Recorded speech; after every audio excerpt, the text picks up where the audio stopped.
Hello guys. Exercise 6.3 start करने से पहले आपको दो थ्योरम्स जो हैं वो बहुत जानना ज़रूरी हैं, क्योंकि ये पूरी एक्सरसाइज जो है वो केवल दो थ्योरम्स पे टिकी है। बहुत ही इजी थ्योरम्स हैं, बहुत ही इजी एक्सरसाइज हो जाएगी अगर आपने वो दो थ्योरम्स जो है वो बहुत इजीली समझ ली तो। ठीक है, पूरी एक्सरसाइज जो है वो आपकी उन्हीं दो थ्योरम्स पे टिकी है। तो सबसे पहले वो थ्योरम्स पढ़ेंगे। सबसे पहली theorem, the sum of all the angles of a triangle is 180 degree. सबसे पहली थ्योरम है कि किसी भी ट्राइंगल में, दुनिया का कोई सा भी ट्राइंगल हो, किसी भी ट्राइंगल में तीन एंगल्स होते हैं, है ना। तीन एंगल्स, उन तीनों एंगल्स का सम हमेशा क्या रहता है, 180 डिग्री रहता है। तो ये पहला थ्योरम है जो इस एक्सरसाइज में यूज़ होगी। बहुत ही ईजी एक्सरसाइज है बच्चों, बिल्कुल टेंशन लेने की जरूरत नहीं है। ठीक है, बहुत अच्छी तरीके से समझाऊंगा, बस वीडियो को ध्यान से देखना। तो इसका प्रूफ करेंगे हम कैसे कह सकते हैं कि किसी भी ट्राइंगल में तीनों एंगल्स का सम 180 डिग्री होता है। तो उसका प्रूफ कैसे करेंगे, सबसे पहले हम क्या करेंगे, एक ट्राइंगल बना लेते हैं। इसका नाम दे देते हैं पी, क्यू और आर। ठीक है, ये एंगल 1 है, ये एंगल 2 और ये एंगल 3। क्लियर। अब पी क्यू आर तीन पॉइंट मैंने ले लिए, इस ट्राइंगल के तीन वर्टिस हैं और तीन एंगल्स यहाँ पे बनते हैं। किसी भी ट्राइंगल में तीन ही एंगल होते हैं। तो इसे प्रूफ करने के लिए हम यहाँ पे क्या करते हैं, पी पॉइंट पे एक लाइन ड्रॉ कर लेते हैं जो क्यू आर के क्या होगी, बिल्कुल पैरेलल होगी। इसका नाम दे देते हैं हम एम और एन। ठीक है, हम क्या कर रहे हैं, हम ये प्रूव करेंगे कि इस ट्राइंगल में एंगल 1, एंगल 2 और एंगल 3 का सम क्या होगा, 180 डिग्री होगा। तो यहाँ लिख देते हैं टू प्रूव, हमें क्या प्रूव करना है, to prove angle 1 plus angle 2 plus angle 3 is equal to 180 degree. ये चीज़ हमें प्रूव करनी है ना। तो प्रूव कैसे करेंगे, हमने क्या करा, draw a line M N. एक लाइन एम एन जो है वो हमने ड्रॉ कर ली, पासिंग थ्रू पी, जो कि पी पॉइंट से क्या हो रही है, पास हो रही है, एंड पैरेलल है टू क्यू आर। ठीक है, हमने एक लाइन ड्रॉ कर ली जो कि इस ट्राइंगल के टॉप पॉइंट मतलब पी पॉइंट से पास हो रही है और क्यू आर के क्या है, वो पैरेलल है। ठीक है, तो यहाँ से दो चीज़ें क्लियर हो गई। अगर हमने एक ऐसी लाइन बना दी जो कि एम एन जो है वो क्यू आर के क्या है, पैरेलल है, तो देखो यहाँ पे एक चीज़ तो क्लियर हो गई, क्या कि अगर दो लाइंस पैरेलल होती हैं और ट्रांसवर्सल ये जा रही होती है, तो यहाँ पे क्या होता है, ये वाला एंगल जो होता है इस वाले एंगल के क्या होता है, इक्वल होता है। ठीक है, मैं अपनी तरफ से नहीं बोल रहा हूँ, ये जो एंगल्स होते हैं इन्हें कहते क्या है हम, अल्टरनेट अल्टरनेट इंटीरियर एंगल्स। ठीक है, ये मैंने आपको बताया था कि जब भी दो लाइंस पैरेलल होती हैं और एक तीसरी लाइन जो होती है वो उनको कट कर रही होती है, तो उस लाइन के एक लेफ्ट में और एक राइट में जो एंगल बनते हैं अंदर की साइड में, उन्हें हम अल्टरनेट इंटीरियर एंगल्स बोलते हैं। और ये आपस में क्या होते हैं, हमेशा बराबर होते हैं। तो यहाँ पे इस केस में अगर हम देखें तो यहाँ पे दो पैरेलल लाइंस हैं और ये पी क्यू जो है इसका ट्रांसवर्सल का काम कर रही है। तो एंगल 2 जो होगा वो एंगल इस वाले के बराबर होगा, इसका नाम दे देते हैं हम एंगल 4 और इसका नाम दे देते हैं एंगल 5। तो जाहिर सी बात है 2 जो होगा वो 4 के बराबर होगा, क्योंकि ये दो पैरेलल लाइंस हैं और ये ट्रांसवर्सल का काम कर रही है। ठीक है, तो ये वाला एंगल इस वाले एंगल के क्या है, इक्वल हो जाएगा। बिल्कुल सेम तरीके से अगर मैं एक ट्रांसवर्सल एक इस तरीके से और बना दूं यहाँ पे, तो ये वाला एंगल और ये वाला एंगल ये भी तो अल्टरनेट इंटीरियर एंगल्स होंगे, मतलब कि 5 और 3 ये भी इक्वल होंगे। बात क्लियर है। तो हम यहाँ पे लिख देंगे हेयर एंगल 2 एंगल 4 के इक्वल है एंड एंगल 3 एंगल 5 के इक्वल है। क्यों इक्वल है, ब्रैकेट में लिख देंगे अल्टरनेट इंटीरियर एंगल्स। ये बात क्लियर हो गई, टेंशन मत लेना, बिल्कुल भी बहुत ही ईजी है। ये चीज़ तो आपने पढ़ी है, इससे पहले वाले एक्सरसाइज में भी पढ़ाया था मैंने आपको कि अल्टरनेट इंटीरियर एंगल्स कौन से होते हैं। बस मैंने कुछ नहीं करा है, एक लाइन पैरेलल बना दी और अल्टरनेट इंटीरियर एंगल्स को क्या कर दिया, इक्वल लिख दिया यहाँ पे। अब क्या करेंगे, इसका यूज़ क्या है, अब हम जानते हैं क्या कि पी पॉइंट पे अगर हम ध्यान से देखेंगे एट पॉइंट पी, अगर पी पॉइंट पे ध्यान से देखो जरा, इस पी पॉइंट पे क्या हो रहा है, देखो ये रहा पी पॉइंट, ये बताओ बच्चों कि पूरा एंगल कितना होता है। ये एक स्ट्रेट लाइन है ना, स्ट्रेट लाइन है कि नहीं है। इस स्ट्रेट लाइन के ऊपर बनने वाला एंगल क्या होता है, 180 डिग्री होता है ना। और यहाँ पे देखो इस 180 डिग्री के कितने हिस्से हो रहे हैं, टोटल 3 हिस्से हो रहे हैं, एक तो 4, एक 5 और एक 1। एंगल 1, 5 एंड 4, ये 3 हिस्से हो रहे हैं, मतलब इन तीनों का सम भी क्या होगा, इन तीनों का सम भी क्या होगा, 180 डिग्री होगा। तो हम क्या लिख देंगे, at point P angle 1, angle 4 और एंगल 5 तीनों का सम क्या होगा, 180 डिग्री होगा। क्लियर। एंगल 1, एंगल 4, एंगल 4 किसके इक्वल था, एंगल 2 के, तो हम 4 की जगह 2 लिख सकते हैं। इसी तरीके से एंगल 5 जो था एंगल 3 के इक्वल था, तो हम यहाँ पे एंगल 3 लिख सकते हैं, is equal to 180 degree. Bracket में लिख देना एंगल 4 एंगल 2 के इक्वल था और एंगल 5 एंगल 3 के इक्वल था। ये चीज़ हमने यहाँ से लिखी। अब बच्चों देखो यही तो प्रूफ करना था हमें। एंगल 1, 2 और 3, एंगल 1, 2 और 3 मतलब कि ट्राइंगल के तीनों एंगल्स का सम क्या होता है, 180 डिग्री होता है। तो ये आपकी जो थ्योरम है वो प्रूफ हो गई। कितनी इजी थ्योरम थी, बात समझ में आ गई। चलिए थ्योरम नंबर सेकंड की तरफ देखते हैं। थ्योरम नंबर 2 आपसे कहती है कि if a side of a triangle is produced then the exterior angle so formed is equal to the sum of the two interior opposite angles. है ना, समझ में नहीं आया होगा, मैं समझाता हूँ। बहुत ही इजी थ्योरम है, और पहली वाली तो थ्योरम समझ में आई गई होगी कि किसी भी ट्रायंगल में तीनों एंगल्स का सम 180 डिग्री होता है। बस आपको इतनी सी चीज़ याद रखनी है कि किसी भी ट्रायंगल में तीनों एंगल्स का सम हमेशा 180 डिग्री होता है। अब क्वेश्चन में क्या करेगा, वो आपसे कह देगा कि 3 एंगल में से आपको हो सकता है उसने 2 दे दिए, एक फाइंड करने को बोल देगा, है ना, या तीनों का रेशियो दे देगा और बोलेगा कि तीनों एंगल फाइंड करो। इस टाइप के क्वेश्चन आएंगे एक्सरसाइज में, तो वहाँ पे ये थ्योरम जो है वो यूज़ होगी। अब सेकंड थ्योरम आपसे कहती है कि if a side of a triangle is produced. कहने का मतलब क्या है, हम सबसे पहले एक ट्राइंगल बना लेते हैं यहाँ पे समझाने के लिए। ये ट्राइंगल है, इसका नाम दे देता हूँ मैं ए, बी और C. Clear. If a side of a triangle is produce, किसी भी ट्राइंगल की अगर मैं कोई साइड, कोई सी भी साइड आगे बढ़ा लेता हूँ। प्रोड्यूस का मतलब होता है बढ़ा लेना, जैसे बी सी है, इस बी सी साइड को मैंने आगे और बढ़ा दिया। ठीक है। इसी तरीके से आप ए बी साइड को नीचे भी बढ़ा सकते थे, आगे भी बढ़ा सकते थे, इस साइड भी बढ़ा सकते थे। क्लियर हो गई बात। तो आप कह रहे हैं किसी भी ट्राइंगल में कोई साइड है, उसे आपने आगे प्रोड्यूस कर दिया, नाम दे देते हैं इसका D point. Then the exterior angle so formed.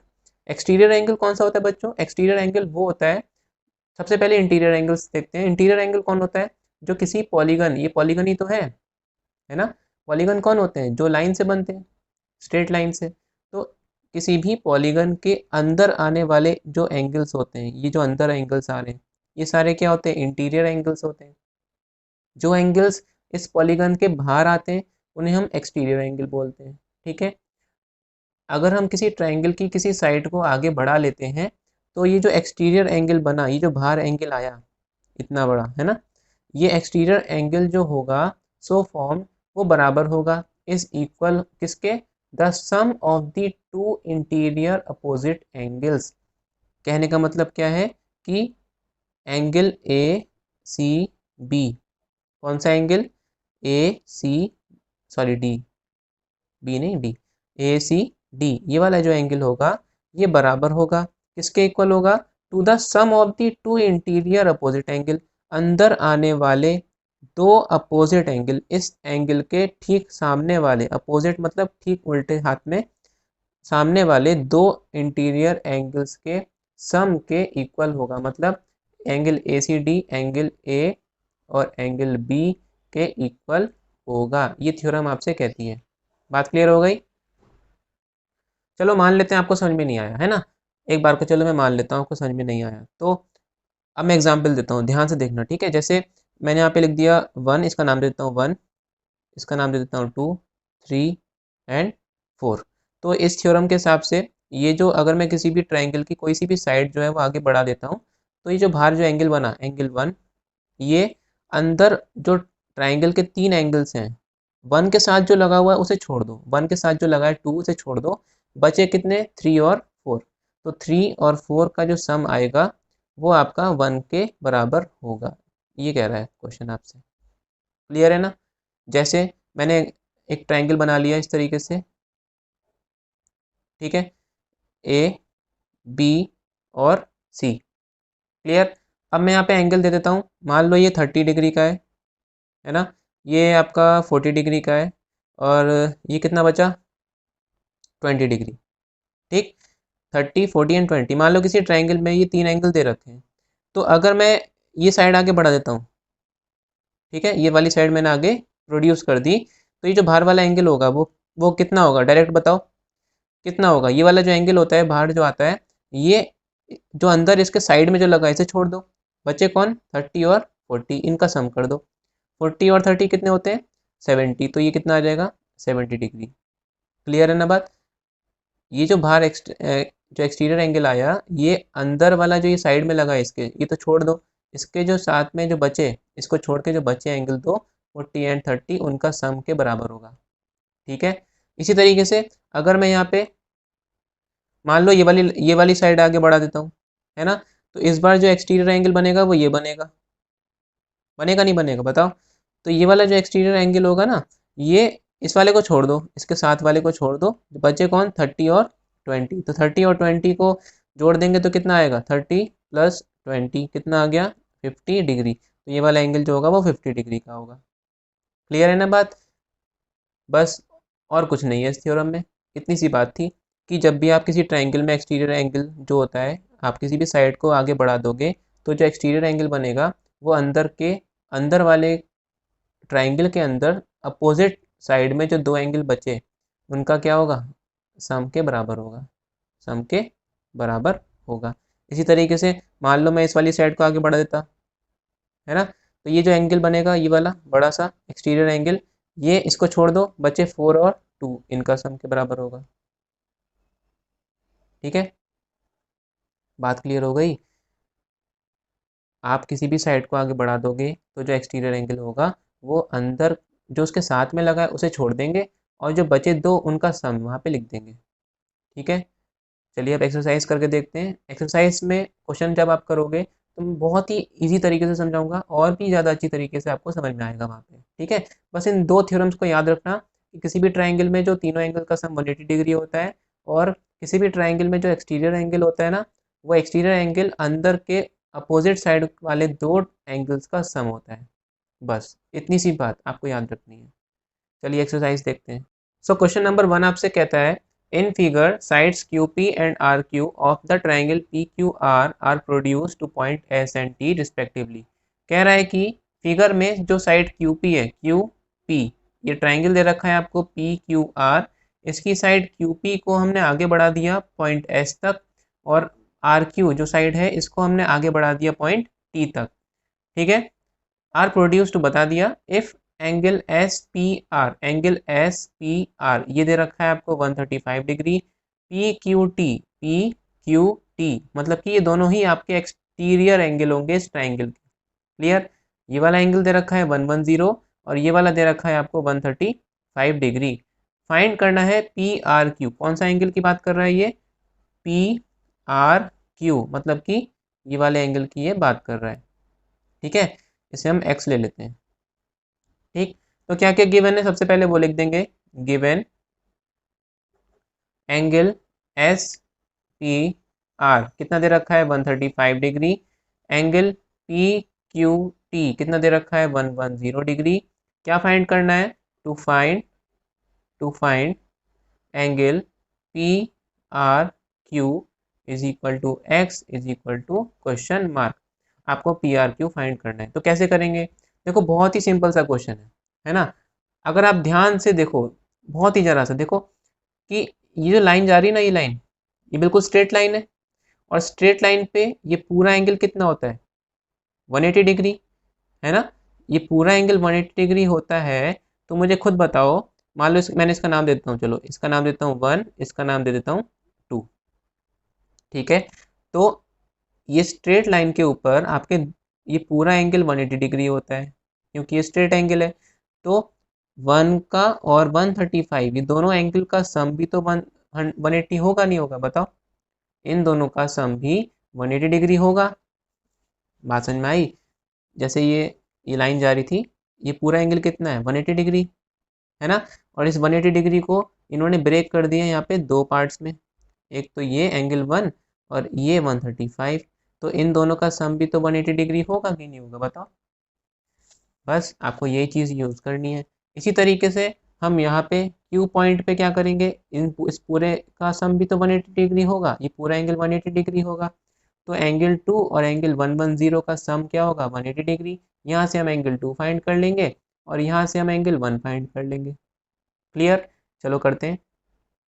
Eight point P, P point पे देखेंगे तो पी पॉइंट पे हम क्या देख रहे हैं, एंगल 1 और एंगल कौन सा, एस पी आर, दोनों का सम कितना है आपका 180 डिग्री। क्यों होगा 180 डिग्री, प्रॉपर्टी क्या होती है, लीनियर पेयर, क्योंकि ये क्या बना रहे हैं, लीनियर पेयर। यहाँ पे वैल्यू लगा देंगे, angle 1 plus angle S P R कितना था 135 degree is equal to 180 degree. Angle 1 find कर लेंगे, एंगल 1 इज इक्वल टू, देखो 135 1 के साथ प्लस में लगाए तो इक्वल में जाएगा तो माइनस में चले जाएगा, 180 माइनस 135। एंगल 1 की वैल्यू कितनी आ गई, 180 में से 135 माइनस करेंगे तो कितना आ गया, 45 डिग्री। एंगल 1 की वैल्यू आ गई आपकी 45 डिग्री। इसी तरीके से एंगल 2 निकालेंगे, कौन से पॉइंट पे, at point Q. Q point पे हम देख रहे हैं कि एंगल 2 और एंगल पी क्यू टी दोनों का सम 180 डिग्री होगा। क्यों होगा, क्योंकि ये लीनियर पेयर बना रहे हैं, linear pair. Angle 2 plus P Q T कितना है आपका 110 इक्वल में 180 डिग्री। एंगल 2 की वैल्यू कितनी आ गई, 180 डिग्री माइनस 110, 180 में से 110 माइनस करेंगे तो क्या बचेगा, 70। तो एंगल 2 की वैल्यू आ गई 70 डिग्री। अब कुछ नहीं बचा इस क्वेश्चन में, आपके पास 1 भी आ गया, आपके पास 2 भी आ गया और तीसरा एंगल आपको फाइंड करना है। अभी आपने जो थ्योरम पढ़ी थी उसमें क्या बताया था मैंने, कि किसी भी ट्राइंगल में तीनों एंगल्स का सम क्या होता है, 180 डिग्री होता है, जिसमें से आपको 2 दे देगा, तीसरा फाइंड करना है। तो आपके पास एंगल 1 भी है, एंगल 2 भी है, अभी आपने यहाँ पे फाइंड कर लिया और तीसरा फाइंड करना है ना। तो कितना सिंपल हो गया।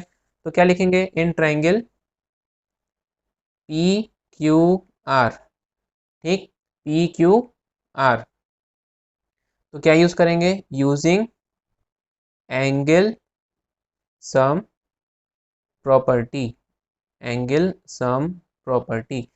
ट्राइंगल में तीनों एंगल का सम जो प्रॉपर्टी होती है वो यूज़ करेंगे। तो क्या होती है property, angle P, angle Q और एंगल आर, तीनों का सम 180 डिग्री होगा, क्योंकि आप ही पढ़ चुके हो अभी। एंगल पी कितना है, एंगल 1, क्यू कितना है, एंगल 2 और आर कितना है, angle X is equal to 180 degree. 1 कितना था 45, 2 कितना था 70 अभी निकाला, और x की वैल्यू आपको फाइंड करनी है 180 डिग्री। से 45 और 70 कितने हो गए, 115 डिग्री, ठीक है, plus angle x is equal to 180 degree. उसके आगे अब यहाँ से x की वैल्यू फाइंड कर लेंगे, angle x is equal to 115 ले जाएंगे राइट हैंड साइड में, तो 180, 115 यहाँ प्लस में लगाए, इक्वल में जाएगा तो माइनस में जाएगा, 115 एक्स की वैल्यू कितनी आ गई, 180 में से 115 माइनस करेंगे तो कितना आ जाएगा जल्दी बताओ, 65 डिग्री। एंगल एक्स की वैल्यू आ गई 65 डिग्री। एंगल एक्स था क्या हमारा, एंगल एक्स था आपका एंगल पी आर क्यू जो हमें फाइंड करना था। तो और हम क्या लिख सकते हैं, और angle P R Q is equal to 65 degree answer. बात क्लियर हो गई।